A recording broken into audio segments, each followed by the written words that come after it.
Her ser du standeren. Standeren kan bruges til at se, hvad andre synes om den bog, du står med i hånden. Standeren består af en trykfølsom skærm, så du skal ikke bruge andet end din pegefinger for at betjene den. Før i tiden brugte man stregkoder til at registrere bøgerne med, når man skulle låne dem med hjem. I dag er alle bøger udstyret med en lille chip, som gør, at det hele kan foregå trådløst. For at se, hvad andre har skrevet om bogen, skal du føre den hen forbi pladen på standeren. Standeren registrerer nu, hvilken bog der er tale om, og skærmbilledet skifter til den side, der handler om den aktuelle bog. For at gøre det lettere at genkende bogen, er der vist et billede af bogens forside lige til venstre for bogens titel.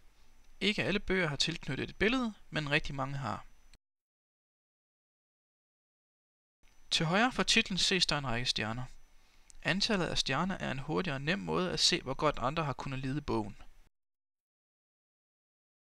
Indholdsnoten er en kort beskrivelse af, hvad indholdet af bogen er. Titel og indholdsnote er den samme tekst, som man kender fra biblioteksbasen. Her kan du vælge, hvor mange stjerner du synes bogen er værd. Man klikker med fingeren på det antal, man synes er det rigtige, og trykker på vurder. Der kan gives mellem 1 og 6 stjerner. Det samlede resultat er det, vi så til højre for titlen lidt tidligere. På standeren er det muligt at læse andres kommentarer, men det er ikke muligt selv at skrive. For at skrive skal man bruge den hjemmeside, der hører til. Det kan typisk være, når man sidder derhjemme og er færdig med bogen. Så kan man lige gå på nettet og skrive, hvad man mener, og efterfølgende aflevere bogen igen på biblioteket.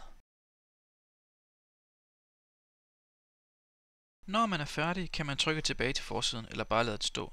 Efter nogle minutter vender skærmbilledet automatisk tilbage til forsiden.